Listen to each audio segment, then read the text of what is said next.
Hello everyone, quadratic equation অর্থাৎ দ্বিঘাত সমীকরণ এরকম দেখতে হয়।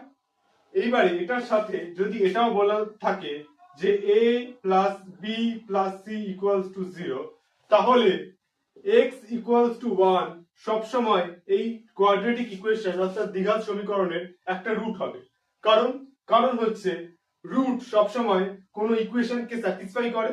তার মানে x ইকুয়ালস টু 1 যদি আমি ইকুয়েশনে পুট করে দিই তাহলে পাবো a into 1 square plus b into 1 plus c, সেটা ইকুয়ালস টু দাঁড়াবে a plus b plus c, আর আমার a plus b plus c এর ভ্যালু দেওয়া আছে 0, তার মানে এটা ইকুয়ালস টু 0, যেটা কিনা স্যাটিসফাই করে গেল। ওকে, তাহলে x ইকুয়ালস টু 1 এই ইকুয়েশনটা রুট হবে।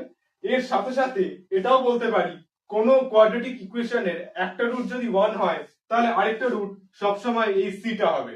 তার মানে এর দুটো রুট হচ্ছে একটা 1 আর আরেকটা c। এর ওপর একটা অঙ্ক ঠিক এই বছর মাধ্যমিকেও এসেছিল। সো এরকম আরো মজার ভিডিওস দেখার জন্য obviously stay tuned and subscribe.